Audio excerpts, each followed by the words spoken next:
what we call one of our recognition of excellence items. We have every quarter try to showcase some outstanding program that has been pursued at a university or it could be in P through 12 to learn more about what we can do around the state from a standpoint of innovative ideas for improving graduation and quality of undergraduate education. Today we're honored to have David Watts as well as Jim Nelson here to talk about the freshman AVID program at the University of Texas in Permian Basin. I'd ask both those gentlemen to come up, and while they are, I'm going to tell you a little bit about both of them. I've been familiar with AVID in East Texas because we've got an AVID program in the public school systems that I have followed closely, and it's been very successful. And so I think this will be an interesting presentation to hear how it's being implemented at the freshman level at UT Permian Basin. David Watts is not a stranger to anybody here.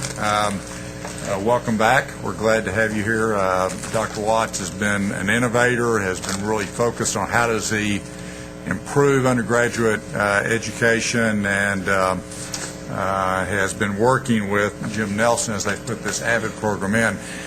For Jim Nelson, I've never had the opportunity to personally meet you, but what an interesting background. He has a great exposure to public education, served as our Texas Commissioner of Education, was appointed by Governor Bush, served in that capacity, has been superintendent of Richardson School District. I was fascinated that he was named by the White House to go to Iraq and help lead our efforts in rebuilding the education system in Iraq. So a fascinating background, and now is going to be a great asset for us in the state as he's executive director of AVID. So we welcome both of you here. It looks like you have two other associates. I'd ask you to introduce those folks to us, and we look forward to hearing how the program has been developed and the results at UT Permian Basin. So welcome. Thank you, Mr. Chairman and members of the board. We appreciate the opportunity to be with you this morning. Jim, sorry, I'll just go on ahead and introduce our table.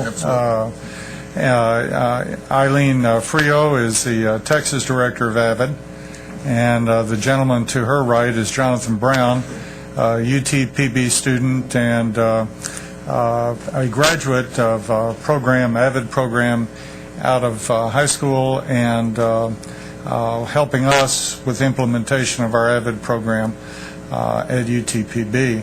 Also in the audience, if you don't mind, Mr. Chairman, I'd like to introduce Bill Fannin, our provost, who's helped to lead this effort, Lenita Akins, who's a lecturer in our freshman seminar, AVID, and Kay Cobb, also a lecturer at our freshman seminar implementing our AVID program. I'm very pleased that all those folks are with us here today. Let me begin by acknowledging that we did this at UTPB not because I'm such a smart guy, but because of the leadership of the community. Perhaps like your community, Mr. Chairman, AVID was first introduced in the Ector County Independent School District in Odessa. It was implemented at the initiative and leadership of the Education Foundation of Odessa, a private nonprofit organization designed to raise money to support schools in our area. You may know that Lorraine Perryman, a previous member of this board, was the founder of the Education Foundation in Odessa, and is still is certainly a leader of that group, whether she's in a formal position or not. I also want to acknowledge Colin Sewell, owner and operator of the Sewell family of dealerships in West Texas, and Pat Canty, the most recent chairman of the Education Foundation, also publisher of the Odessa American. And these folks are all leaders, but where the rubber met the road in Ector County Independent Schools was under the leadership of Hector Mendez, the current superintendent there, who is a believer and practitioner of AVID. Finally, my eyes were opened not just because of the leadership of these individuals in our community, but because of two students in particular in Ector County independent schools who participated in an AVID celebration last spring. One was 14 years old, both girls. One was 13 years old. One girl, the 14-year-old, got up and read to an audience of 1,200 her essay describing how she had suffered as a child, how she had been raped and abused by a neighbor, and how she had recovered and was on the road to recovery through the leadership of her AVID teacher. Another little girl, 13 years old, told the story of how she had literally been homeless, living in individuals' apartments, doing drugs and alcohol, lost, but was recovered because of her AVID teacher. Now, I can't, there's nothing I could say this morning that would be as powerful as what those two young ladies said, but it wasn't as long. It was too long to bring to you this morning. I'm convinced that AVID can help many of us to recover in extraordinary ways. Our problem in UTPB, and I think really throughout universities, is to take students where we find them and bring them to where they need to be. I think all of us could agree with that. The real mystery to it is how do you do it? And if you could hit the video now, please, on that.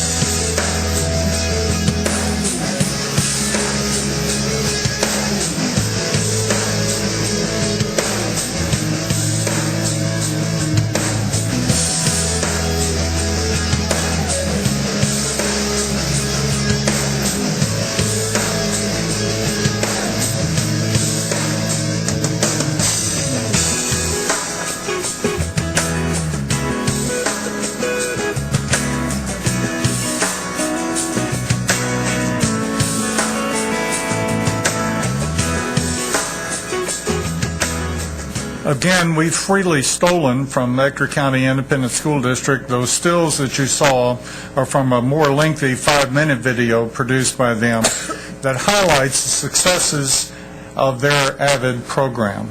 Really extraordinary program.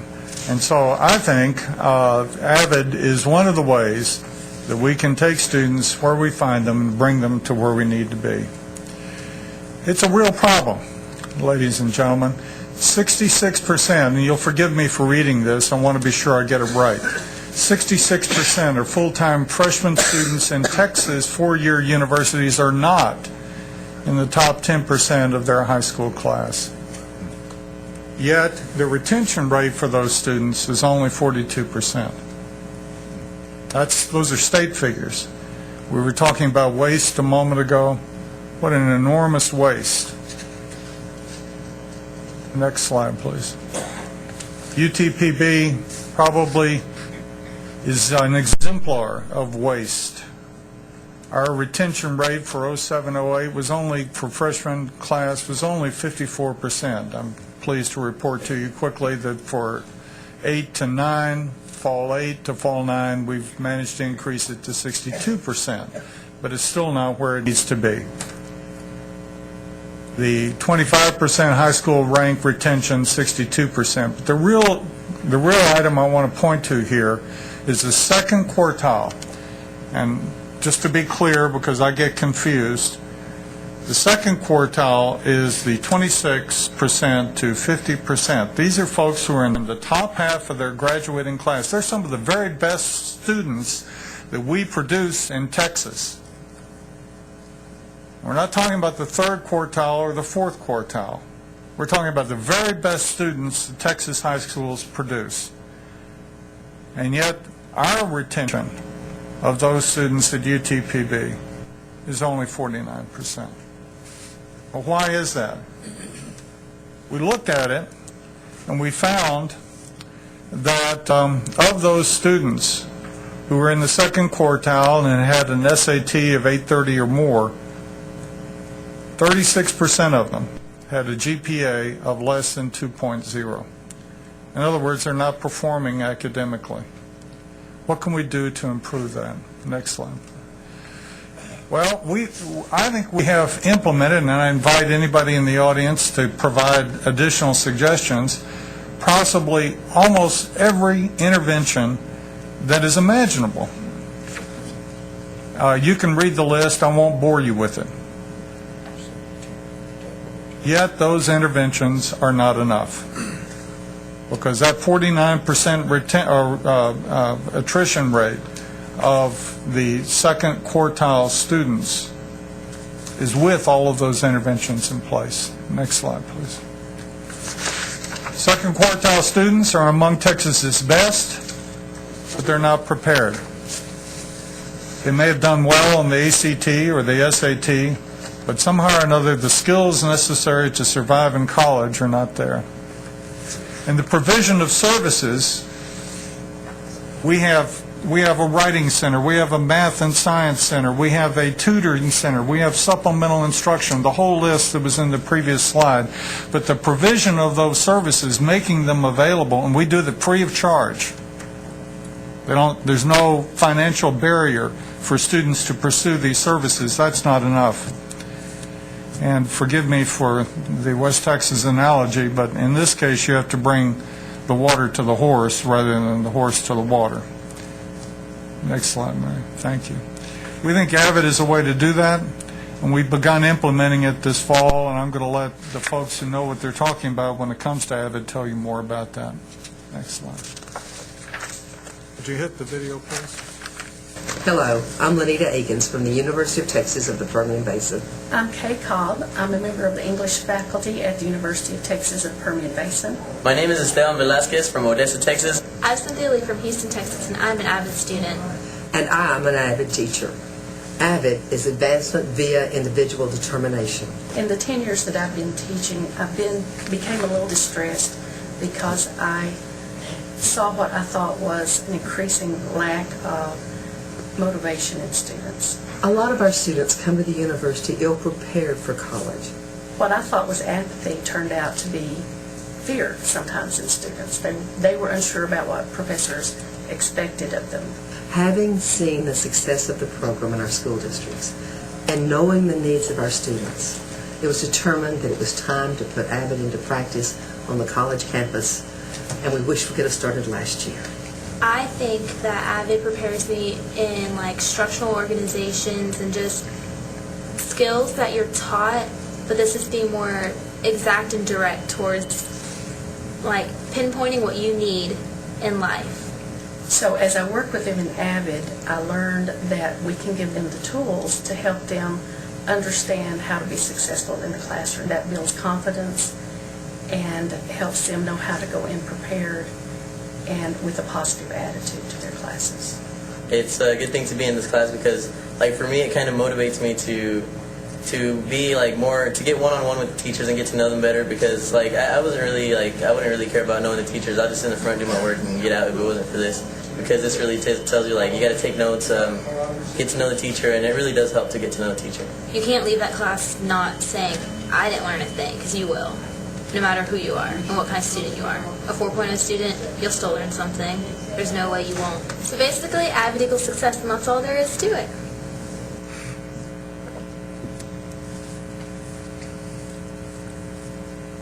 Next slide, please. And so, ladies and gentlemen, let me conclude my presentation with something that I said to Jim Nelson over lunch. When he told me that we'd get to plan for another whole year, I said, Jim, UTPB can't wait. Our students need AVID now. And with that, the star of our show.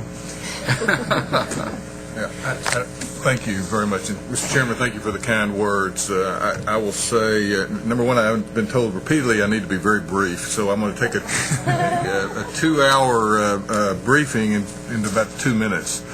So you're not going to learn a whole lot about AVID, but I will tell you, although Eileen and Jonathan can certainly fill in some of the gaps about this specific project, but about AVID as a whole, I'd be more than willing to visit with you anytime, any place, and to give you, whatever detail you want, but it is quite complex. It's not something that lends itself to elevator kind of conversations, and I've given up trying, to be quite honest. So, but I would say that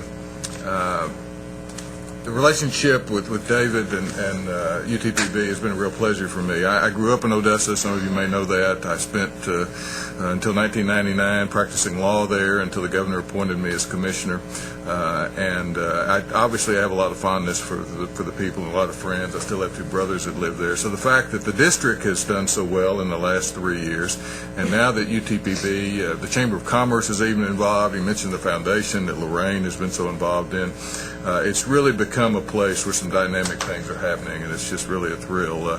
Having served on the school board there from the mid-'80s to the mid-'90s, when the biggest thing going was Friday Night Lights, it's kind of nice to be known for something else. And I love football, don't get me wrong. I've been to a G Permian football games, but it's still good to have something of a little higher importance being focused on.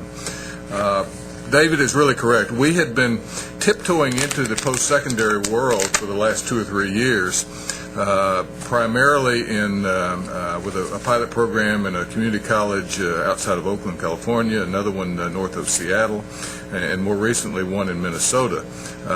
We had been contacted by several people that work here at the coordinating board, some of whom used to work at TEA when I was there, that knew what we were doing, and were really concerned about some of the numbers they were seeing, some of the things David showed you. I was involved from the beginning of closing the gaps with Don. We used to go around the state making presentations. In fact, we got to where we did it so many times, I could do his part and he could do my part.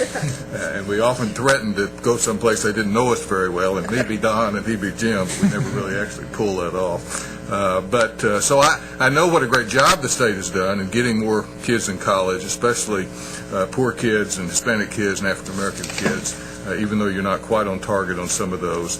But I also know the numbers that he spoke about are very true, that we also have record numbers of kids that really aren't ready for college. We have become a college-going culture. I don't think there's much question about that, but we're yet to become a college-ready culture. And that's something that AVID has been working on for a long time and all over this country. So we come with some expertise, even though we certainly don't have a lot of data yet at the post-secondary world. So I was explaining all this to David back in June and telling him about this great plan we had and the work we were doing with the coordinating board staff and some ideas we had about the next couple of years. And he kind of looked down and said, "That's fine, I'm glad you're doing that, but I've got to start in August." And so we're kind of building this plane to some degree while we're flying it. I will tell you that, but I think it's gotten off to a really good start, as you heard a couple of his instructors talk about. I have visited one of the classrooms there and seen these kids up close. I was amazed that all 25 of them showed up at 8 o'clock. I know I missed a lot of 8 o'clock classes when I started college, and I think they knew I was coming, but they didn't know who in the world I was or that it mattered. So I think it was the energy I saw there with this group of kids was really exciting. So we're very enthusiastic about the opportunity here. We look forward not only to the work at UTPB, but hopefully at other institutions in the state. Eileen, who is heading up our efforts here in Texas and probably beyond in the post-secondary world, she sort of knows that, is going to talk a little bit more about that. But he just yesterday had a webinar with a group of historically black colleges, 5 of which are very interested in doing something along this lines in Texas, and we're working with another group in Georgia. So I think there's some great need out there, and we certainly hope to be able to fulfill that. Let me just conclude before I turn it over here by saying that Texas is probably right now the most dynamic state in the AVID world. And it's not because I'm the executive director. It's just because of some very creative things that are going on here. Plus, the economy's better, to be quite honest, than it is in most places around the country. Now, if you talk to school superintendents, or maybe a lot of these folks from higher ed, they might tell you that, well, their world is not that great. Well, come to California. Come to Hawaii, where I was recently on business, believe it or not, where the teachers voted to furlough themselves 17 days. They took 17 Fridays out of the school calendar for this school year. So there's some pretty scary things going on out there. And I think one of the great things about Texas is you've got a lot of creative, imaginative people who are willing to work lean, but get things done. And so we're really excited about the prospects of being here and being part of this project. So with that, I took much more than my 2 minutes, but I did less than 2 hours. So.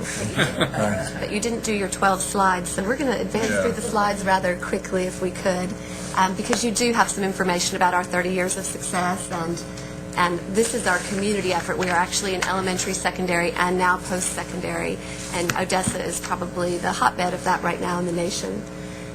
There's a little bit in here about elementary, which is for all students in AVID, in the elementary school, so that they move on prepared to be successful in middle school and in high school. At the elementary level, we begin with college readiness skills because we know that elementary students are making decisions at the age of 11 or 12 that are going to affect what they can do in middle school, high school, and eventually whether or not they can go to college. So we have to start talking to them early.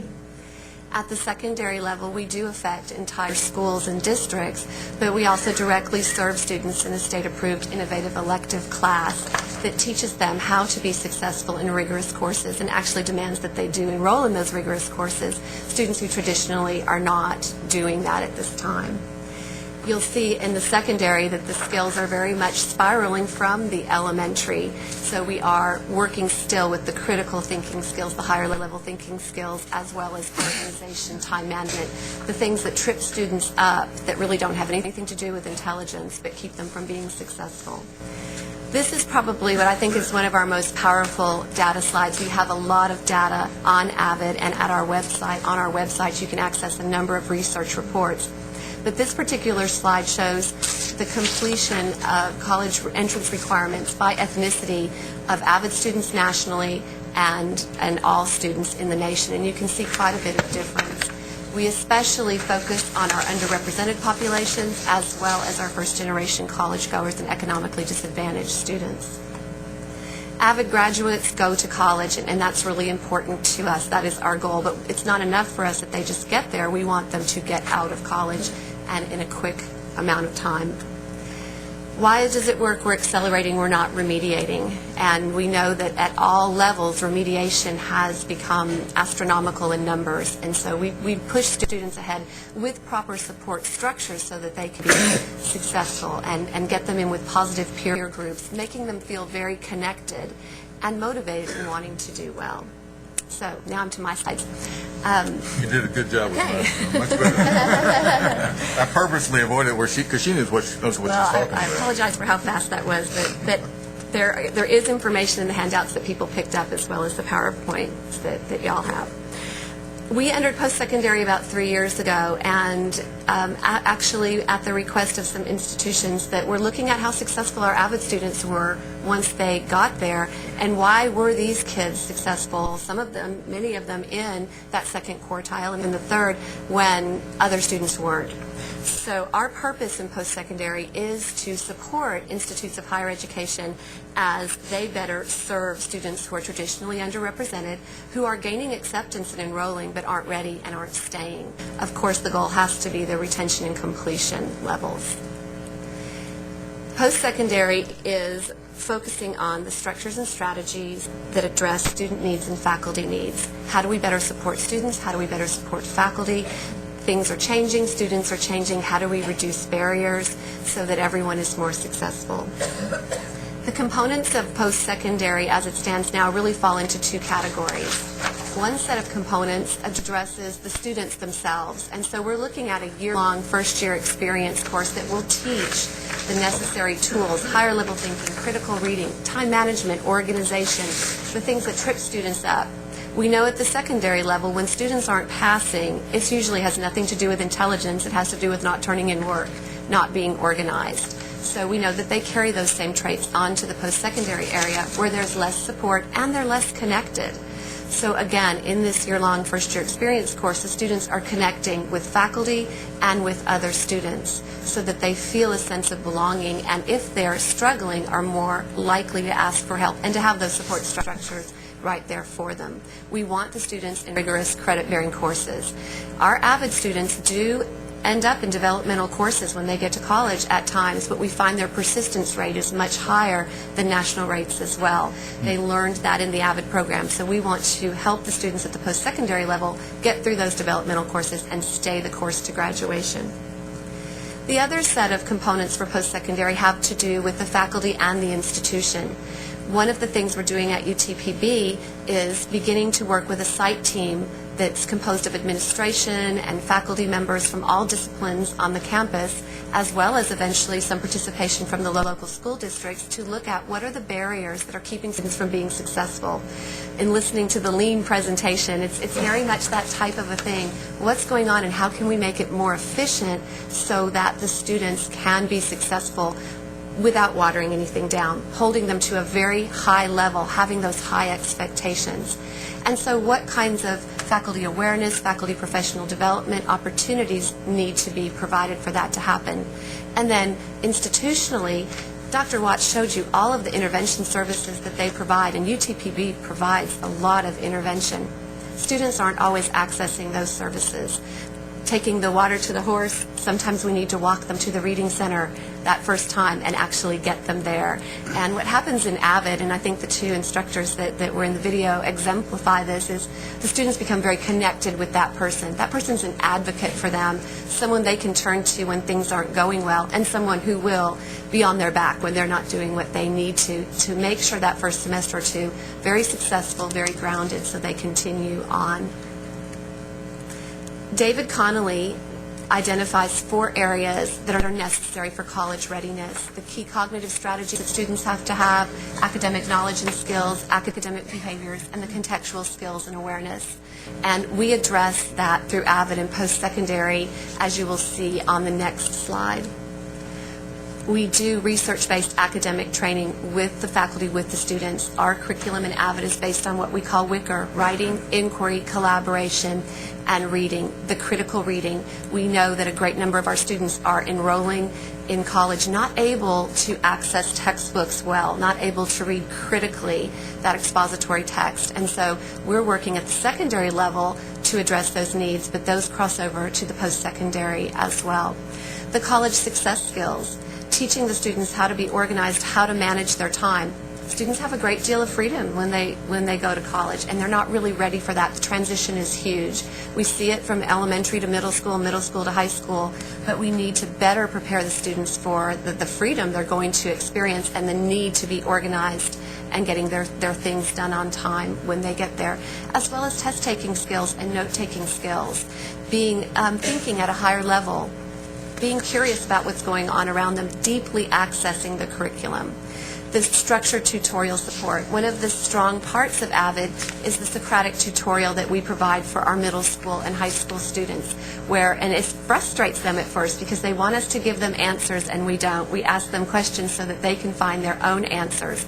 But as Jonathan will tell you in just a minute, that's what makes you successful in college, when you can solve your own problems and when you're very comfortable getting with a group of students to study and to collaborate so that you can be successful. You're not out there on your own. Professional development for faculty, as well as the people who are manning all of those wonderful support centers, the tutors in the writing labs and the math labs, and looking at what are the barriers, what can we do to better. We know that student engagement equals learning, so how do we more engage our students? And then working with a cohort of students, much like we do at the secondary level, where we identify students that we know are going to be successful with some additional support. And very often these are our students who are first-generation college goers, who are economically disadvantaged, who may not have the support system at home to keep them going, so they need a little bit extra support when they get to the institution. But we do want to hold them accountable for what they're doing. We want them to be motivated. It is up to them. They're in charge of their lives. At UTPB, it's been an exciting ride, and we're all working pretty fast and furiously. There is a freshman seminar. You saw some video of that that's happening this fall. A larger scale freshman seminar course will start next fall that will last a little bit longer and continue to a second semester. And so we're in the process of developing that with UTPB right now. We're also working to develop a site team to, again, all of those things we looked at before, begin addressing the barriers, begin looking at what are the processes that need to change and the structures that need to be put into place so that students are successful. And then what types of critical thinking and tutor training and critical reading professional development opportunities can we provide that will assist everyone. For next year, again, we're talking about expanding the freshman seminar, actually identifying a cohort group of students, 2 or 3 sections maybe, who will stay together in that freshman seminar for a second semester, but also there's interest among the faculty in training some of the general education professors and instructors in the strategies so that everything they're learning in that AVID freshman seminar is then directly applied and reinforced in their gen ed classes as well. And they really are a group that feels very connected. We know that works with our secondary students. And then again, working with the faculty with awareness. Lanita and Kay and Dr. Watts have done such a great job in just building enthusiasm. Everyone recognizes that there is a challenge we need to face, and I think we're all ready to face that challenge together. I wanted to talk to you just for a minute about the UTPB freshman seminar that's happening this fall. We have 2 main goals in there. One, to enhance social and cultural behaviors, connecting students to the learning community, teaching the students, as the young man in the video said, how to talk to their teachers, how to approach their teachers, how to participate in class, how to be actively engaged in their own learning and responsible for that learning, and then how to rely on their peers when they need additional assistance, how to work together, and finally, where to go when you need help. Where exactly is that writing lab, and what do those people look like, and what are they going to do for you? Because our students are, as Kay mentioned, they're fearful of not knowing what to do, so often they don't do anything. The other part of the freshman seminar is to develop those academic behaviors that are going to serve students well across their entire post-secondary career. We have them look at how do they learn best, and given how they learn best, how are they going to adapt that to situations that are not addressing those learning styles. We're not trying to coddle them. We want them to learn. How do you compensate if you're a visual learner and you're sitting in a lecture class? What are the skills and strategies you need to develop? How do you manage your time effectively? How do you backwards map projects and tests so that you're not caught off guard? Many of our students are unsuccessful because they're not used to, well, there's 3 tests and that's your grade, and they don't realize that you have to be preparing for that all along. Cornell note-taking system, which is a system of note-taking that comes from Cornell University to address this very problem, is one we use with our students in middle school and high school, and it really serves the students well in college. It's very interactive. You have to process your notes multiple times, you have to ask higher level questions, and you have to summarize, a skill that is very difficult for our students. So in the UTPB freshman seminar class, when they're learning Cornell notes, they're learning how to ask higher level questions and a variety of methods to summarize, and they're applying that to their content areas. And then, of course, the ability to read critically. And so in the freshman seminar, those critical reading strategies that students are really not explicitly being taught at the secondary level.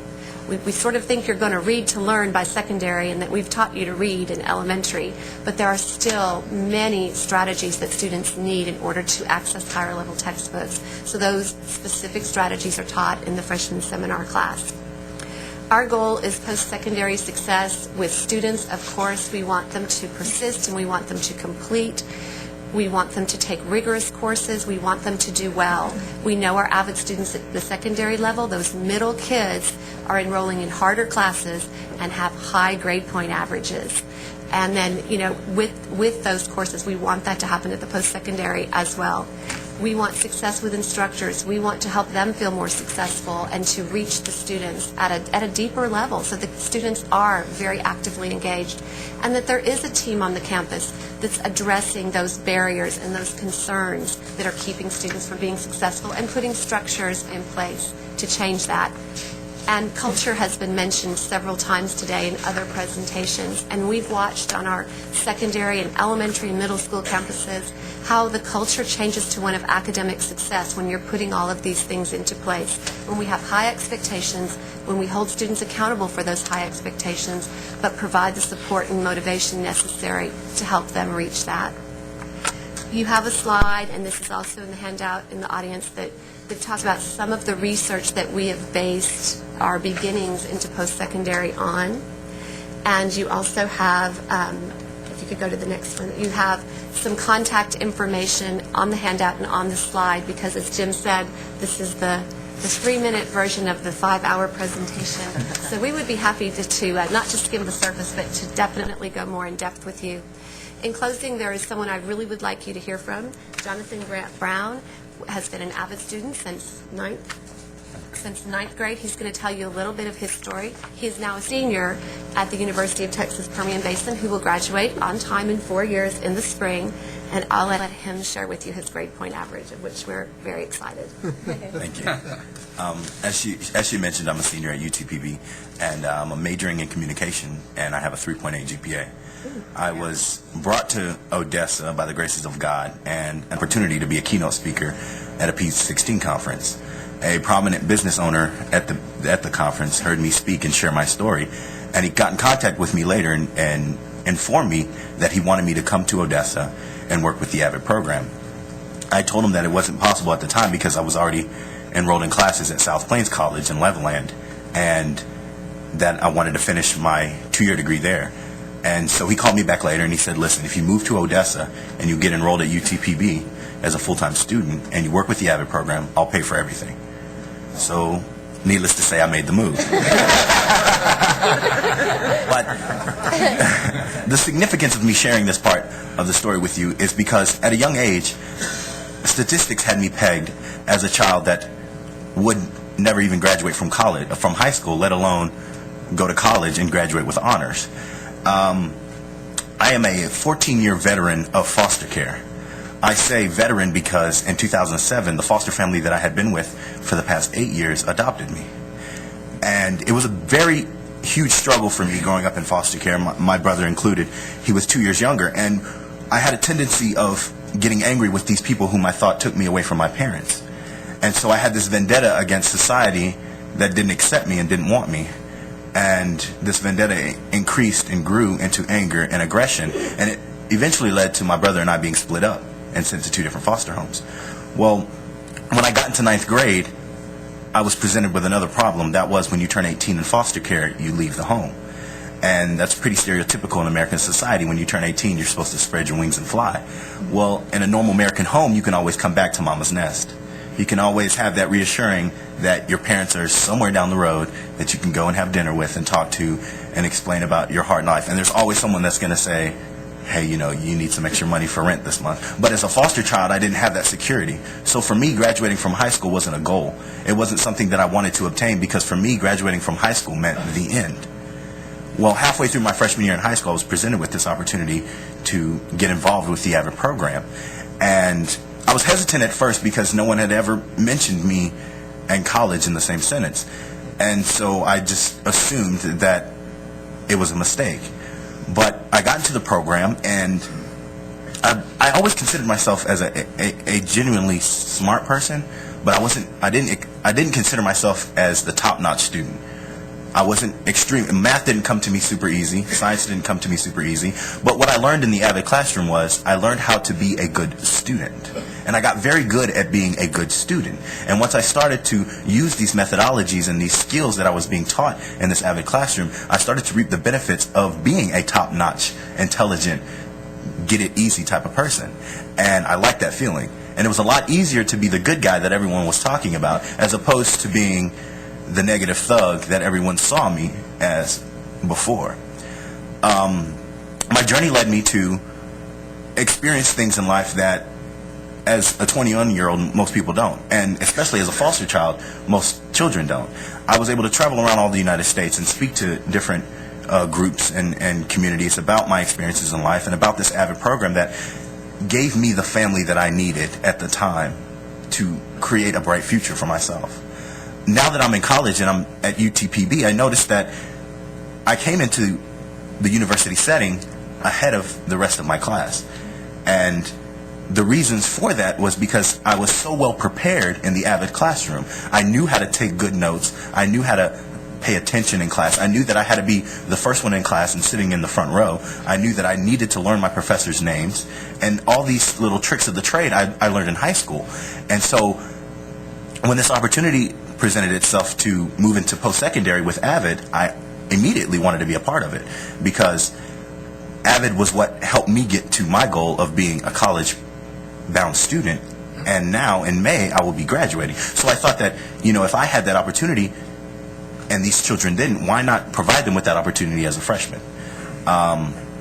The blessings are continuing to come, and I only wish to share that with as many people as I can, because it's not about the foster child anymore. It's not about the little kid who was ashamed that the man he called dad was a white guy, and no one understood why this kid went home to these strange-looking people. It's not about that foster kid anymore. It's about a young man who was blessed with opportunity and who took those opportunities, and now I want to turn around and provide just as many, if not more, opportunities to the students who are coming in the future.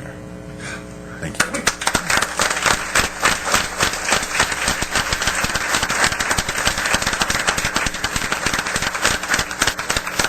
Mr. Chairman, about 3.5 years ago, I had just agreed to go to AVID from Richardson, and it was a very hard decision.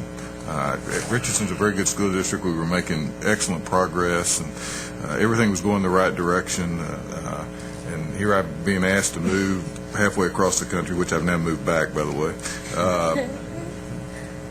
We have our major professional development experiences are in the summer. They're called Summer Institute. We have 8 of them. We had 8 of them the last couple of years anyway. This summer we trained about 18,000 educators. That summer it wasn't quite as many, and one of them was here in Austin. And it was just before I started, and I came, and we always have a luncheon, and we'll bring some AVID kids in to be the speakers at lunch. And Jonathan was one of those speakers, and that's where we first met. He had just graduated from Shoemaker High School in Killeen. He was going off to Lubbock, in part because his AVID teacher, her husband, had taken a job at South Plains, and they were going up there, and he felt like he continued to need that support. And after he spoke, and his story is as good as he was today, the whole story is really, really amazing. Very tragic, but also pretty exhilarating in the end. I went up to him afterwards and, gave him a big hug and, kind of teary like you get when Jonathan speaks, and said, Jonathan, I really had a hard time making the decision to take this job, but you convinced me that I've done the right thing. And I asked him, I said, have you given any thought to kind of what you'd like to do one of these days? He said, yes, sir, I'd like your job. And I think he's getting closer and closer. But he's doing a lot of work for AVID, and not just in Odessa, but we have, as he said, we've used him around the country, and he's always an inspiration. But there's thousands and thousands, tens of thousands, maybe probably hundreds of thousands of young people just like this out there that we just need to do better with, that have all too often been passed over for whatever reason. So it's just kind of a thrill to get to work with him. It really is. It makes this is the best job. All those other things you talked about were great. This is the best job I've ever had. Well, it's inspirational, and Jonathan, thank you to the whole panel. I know I have some questions, but I'm going to open it up first to the board and see if they have any questions. Commissioner? Well, I wanted to say that one of the reasons I was very interested in bringing this program to the attention of the board is because as Jim knows, I've been following AVID since it was created in the early 90s in San Diego. And 80s, actually, 1980s. 80s. Now I'm getting older. Yeah. Time flies when you're having fun. And it seems to me that this is a perfect program that addresses an issue that we talked about at board meetings time and again, and that is one of the very fundamental flaws of higher education is that we assume in that brief period between graduating from high school and arriving on a college campus that young people are transformed magically into adults. And what is great about the AVID program now that you're moving into higher education is that it helps young people make that transition into adulthood and individual responsibility. And we could improve retention rates and success rates dramatically if institutions of higher education got more directly involved in helping young people make that transition. Now, it's interesting because if you look at the research, and clearly you have, it shows over and over and over again that a lot of students coming into universities and community colleges out of high school fail, not academically, but they fail socially and culturally because they're lost and because suddenly they're in an environment where faculty seemingly don't care about how they do. And so when you have the AVID model where a teacher or professor is a very explicit advocate for students and student success and intervenes when they see that particular students are having difficulty, the likelihood of success is much, much higher. I talked to a couple of presidents before the meeting convened this morning, and we talked about retention rates and we talked about how to help students become more successful. This is a wonderful model. And if you don't adopt the AVID model explicitly, there are a lot of characteristics that can be used on every college and university campus in Texas. And we can help students become much more successful if we use these kinds of practices. And David, I really congratulate you for having a sense of urgency about this and saying, we've got to do this now. Thank you, Commissioner. I appreciate that. You know, UTPB had some difficulty with its second quartile students. I think the state as a whole has difficulty with second quartile students. And one of the suggestions that you didn't ask me to make, Mr. Commissioner, is that we need to do a better job statewide at tracking what happens to second quartile students. We track the top 10% and we track the top 25% because you're legislatively required to do so. We don't look at the next 25%.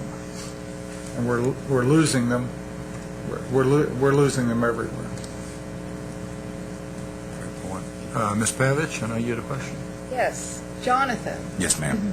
your story was so personal and so touching, and I want to thank you for sharing Thank you. that. It's so important to hear about how programs directly impact students' lives and impact their success.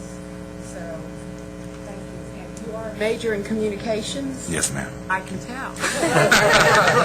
You can teach communication. You're a great communicator, and I predict a very bright future. Thank you so much. Thank you. Jonathan can do Telemundo better than the Telemundo people can do it. We won't make him do it here, but it's amazing. One of the things that I did forget to mention, and I think it's very key to highlight, is how easy it is to lose just that one child. I mentioned in my brief speech that my brother and I grew up in the same place and had the same thing happen to us. Well, I went on to the Browns home and then graduated from high school and went on to college, and I'm where I'm at now. When my little brother and I were split up, he went on to a boys group home, and then he went to a mental institution, and for the past 5 years, he's been locked up in jail. Just recently, he was released, and he came up to Odessa, and he saw what life was like for those 5 years that he missed, and he saw what it could be like. And I tell you not, that kid took off his bandana and pulled up his pants and said, "Big bro, I want to be like you." He said in jail I had big bros that taught me how to be a gangster and taught me how to be a thug because that's what I needed to survive in jail. He said, but it's so much easier out here where you're at. I want to be like you, big bro. And unfortunately, we had some issues, but the end result will be another Grant whose name will be able to change through whatever reason and become the man that he wants to be, the man that we all know in society that he could have been if he had the same helping hand that I did.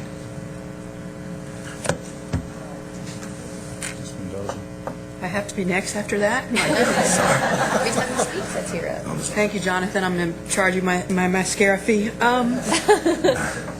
Thanks to all of you all. Just a quick question about the process of this. Is there a vision that AVID students starting from the elementary school to the middle school to high school and then on to post-secondary, is that a pipeline that you hope to continue the kids through the AVID program? Or this cohort that you define in post-secondary, are these just demographically identified?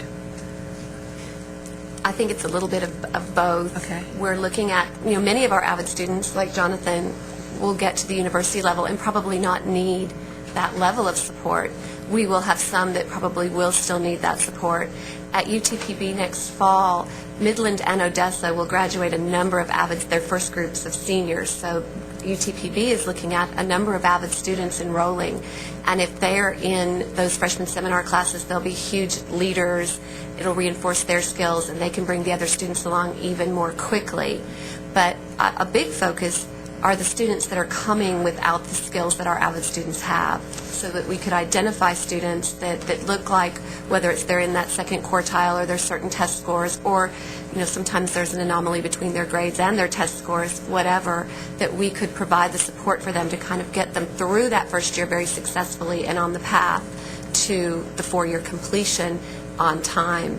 Looking at second-year activities that maybe would have them giving back to the first year. Community service and community involvement is a huge piece of what AVID does, again, connecting the students, and with Jonathan being a prime example, and AVID students all over the country who are giving back to their communities and bringing more students along.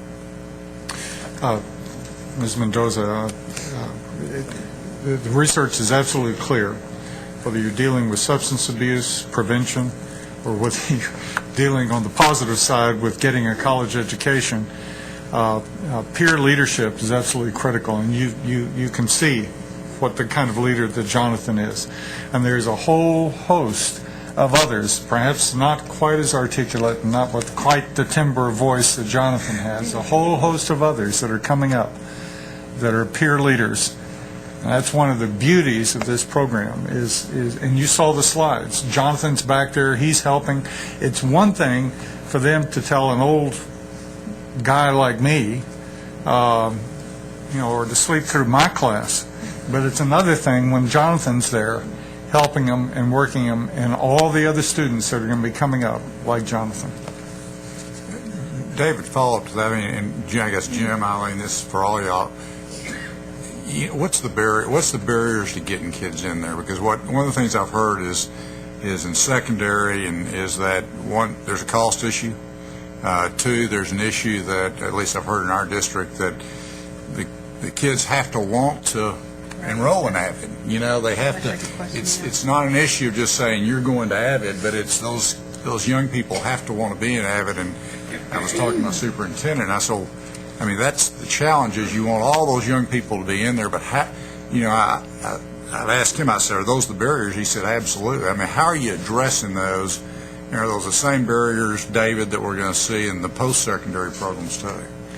Well, it's a little bit different at post-secondary because those students decided to apply and were accepted. So they're coming in motivated and wanting to be successful.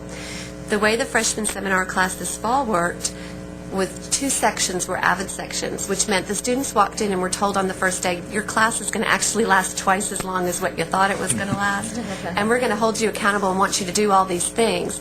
So if you choose, you can go to a regular freshman seminar class, and nobody chose, because students want the support and the help. So the motivation issues are a little bit different because they've already gotten there, but very often without the tools that they need to be successful. Now, as to the barriers in cost, again, that may be an issue because with the freshman seminar class, if it's not already in existence, it has to be put into existence. At UTPB, everyone coming in, I believe, with under 30 hours takes the mandatory freshman seminar course.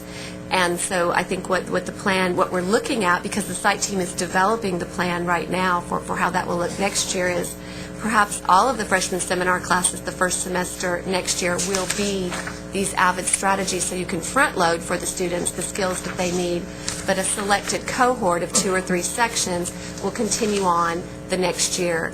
And again, there may be students who aren't selected who want to be in that as well, so it'll just depend on time and space and that type of thing. But I think the motivation issue is a little bit different at the college level. That's a barrier that's not quite so great. Yeah, I think what you talked about is primarily what I talk to superintendents about in school districts, and And some of that's just the way the program is designed to be most effective, where you start with the elective at the secondary level, and those kids are, there is a process. I wouldn't say they're chosen, but there is an interview process, and you have to apply. But teachers also, over time, learn to seek out kids, too. It's not just sitting in an office and waiting for them to walk in the door. But then what we try to do, and what we've gotten much better at, is spreading the training across the campus so that the strategies are being used in all kinds of classes, core classes and everything else. And Randy and Tyler's doing a wonderful job. I mean, they're really doing some very, and he's brought it there in large measure when he came from Salina. But it's going to be very different. We're going to have different issues. One of the things that I'm excited about is we're going to create a whole great pool of tutors that hopefully will be able to be utilized in the secondary schools in the community. I know that the two superintendents in Middle and Odessa are just thrilled about this, because they can see this pool of talented freshmen and sophomores in college. One of the great things about the AVID program at the secondary level is their exposure 2 days a week to college students who sit across around the table with them to go through this facilitation tutoring process that Eileen talked about, and they see that these kids aren't any different than me. They've got the same problems. They look like me. They dress weird like me. They have bad hair. Whatever the deal is, and they say, if that kid can do it, why can't I do it? When you know the process is working well, and you go into a secondary classroom and you can't tell which one the tutor is. There it goes. Ms. Mendoza? Another follow-up to that. We talk about the next year you want to implement the faculty and staff professional development, and obviously it's done for the general education faculty. Is it done to a broader set of faculty and at all levels? And what is the reception to this kind of? Well, just like at the secondary level, faculty awareness is really important. And so what UTPB is doing this year is making people aware and generating enthusiasm. And as was mentioned in an earlier presentation, you have people who jump on board with new initiatives, you have people who wait and see, and you have some that aren't too excited about change. But again, that's why the awareness is important and getting everybody on board. The way our post-secondary model differs from the secondary model is much of that professional development will take place on the campuses and will be determined by the needs on those campuses. So they'll decide, do we want to bring in math-specific training or social sciences-specific training because we have those content-specific strategies? Or do we want to look at just general strategies across the board? Do we want to focus on critical reading? Do we want to train our math and our writing center tutors in the tutorology method, our mentor teachers? So there's lots of ways that can look, and the universities and colleges will kind of determine that with some guidance from us. Just like with our secondary campuses, we like to get to know our partners and know them well so we understand their realities, because the realities are different on every campus, and help that site team design what's going to be the most effective plan for them. So it sounds like the leadership at the campus level is critically important. Obviously, a testimonial as to why you're here and your commitment to this. As you move, I know you've only been there 3 years. Is that post-secondary? Post-secondary throughout the state? Throughout the nation. Throughout the nation, It's okay. a very new piece for us, and so we have been working with the Higher Ed Coordinating Board in developing a pilot project that would be rolled out over several years. Jim mentioned our summer institutes, where we bring together almost 20,000 secondary and elementary, mostly secondary educators for some very powerful training. Well, we now, for the last 2 summers, have had a post-secondary strand, and those strands will continue to increase in not only the number of people served, but the variety of strands that are available. And we're developing post-secondary curriculum. We have very strong secondary curriculum, and some of it, the critical reading pieces, which were actually written as college readiness, transfer over very nicely. But another piece that we use is what we call strategies for success, all of those things you need to have to be college ready. And we're developing a piece that will be ready by this spring, that's post-secondary strategies for success. What is it we need to very quickly teach you when you arrive so that you don't falter in those first couple semesters? Dr. Kelton? I'm going to basically ask a question that pretty much follows up what you have just asked. And I've got a whole set of notes here, and you may have a little trouble because I'm going to be jumping around here, but I'm not going to take too much of your time. First of all, you guys have really enlightened me today. I mean, you're talking about some things that I think can really, really have an impact. And I don't see as much of a problem sometimes. You know, I've seen a lot of students that want a lot. They want help. They want to be successful. Yes. They just don't know how. Right. Because they haven't come from a culture where they've had a lot of encouragement, and they haven't had and been indoctrinated at a real early time in their life, and acquired the necessary skills to go into an academic environment and be successful. And so I think a lot of what y'all are doing is to try to teach students how to be successful regardless of what their mental abilities or where they fall in terms of being in the top 10 percentile, top 25 percentile. We'll make a comment or two and then I'll ask a question or two. Number one, I don't think it's always been hard to teach that top 10 percentile.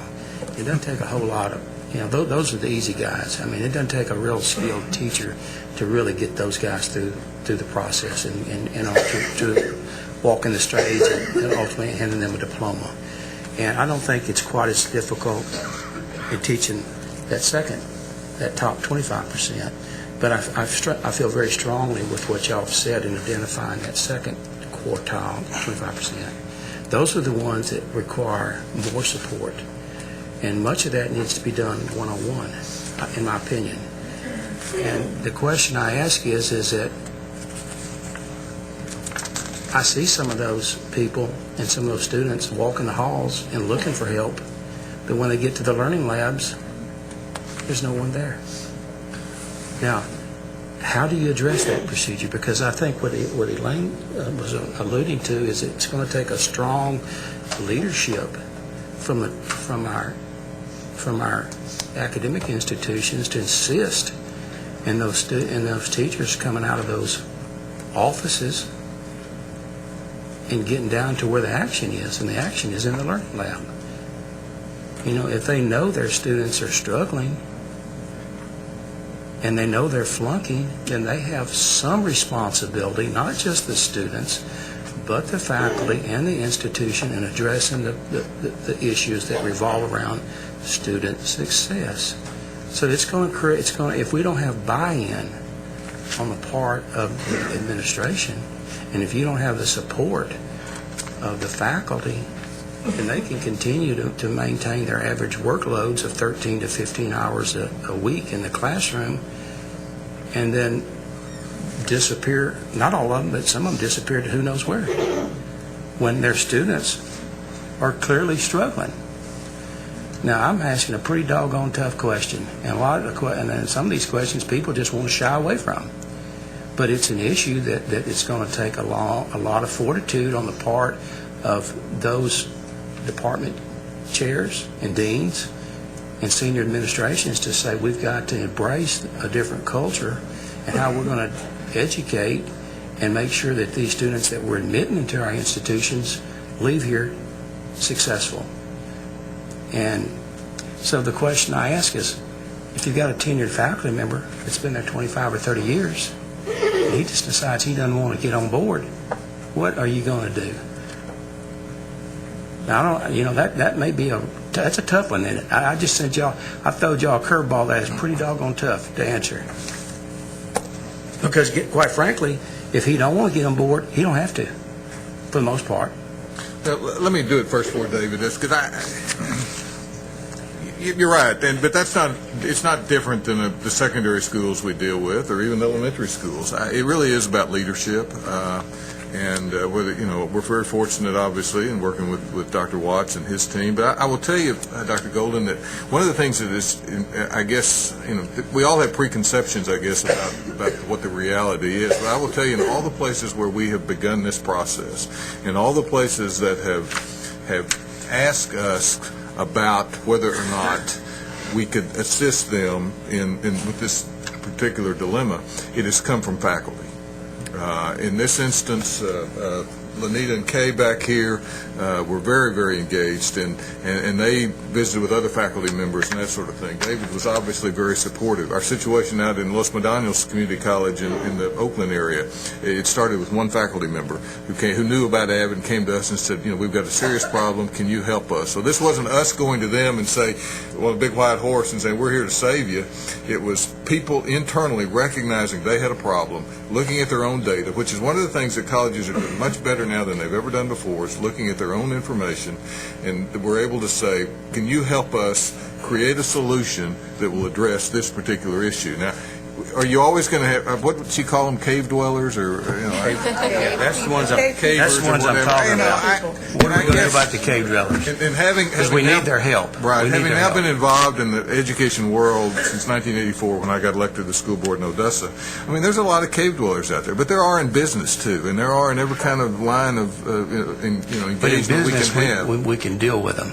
In academia, it's different. I mean, if you look at some of the things happening in the economy over the last couple of years, you might question that. But You got a point.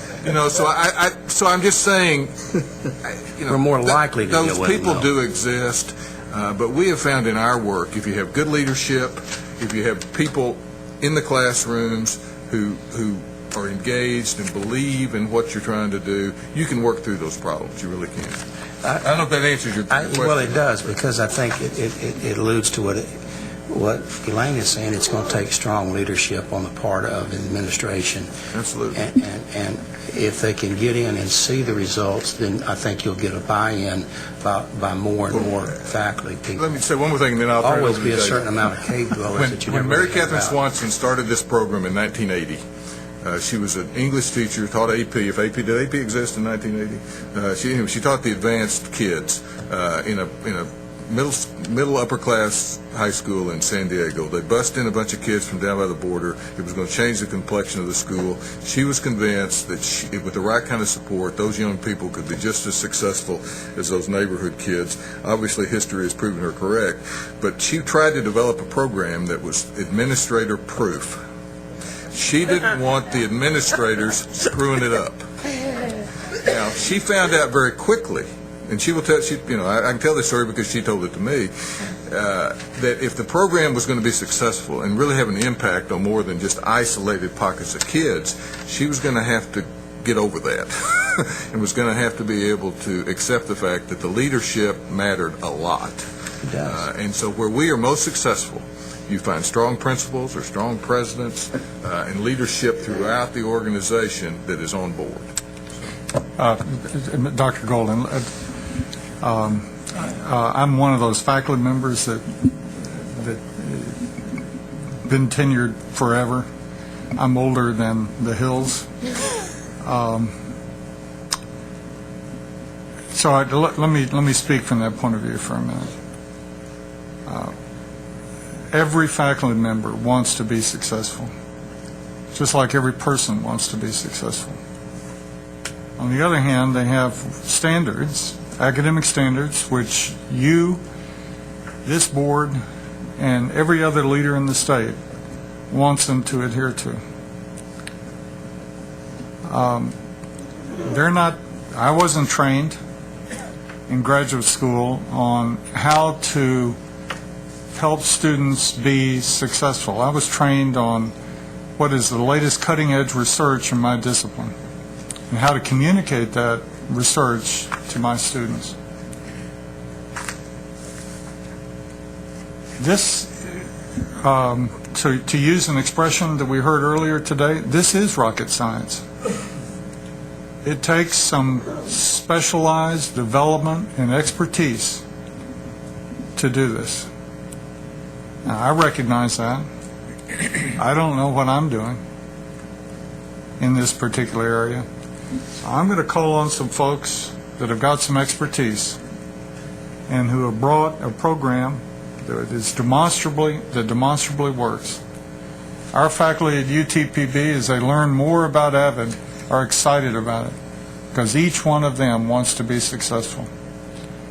And by successful, they want their students to learn, they want their students to grow, they want them to graduate.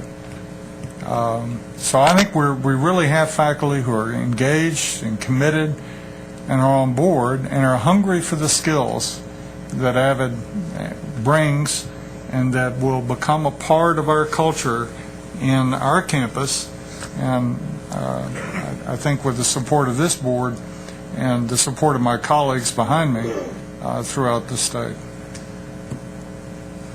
David, I think that's a great summary and a great way to end up what I think has been a challenging morning on both these topics, and I just thank each of you. And Jonathan, I wish you the very best. Thank you so much. You've got great things in front of you, and we appreciate you coming and sharing a little bit of your life with us. Thank you for having me. Thanks so much. Thank you for being with all us old folks. Yeah. Hey, speak for yourself.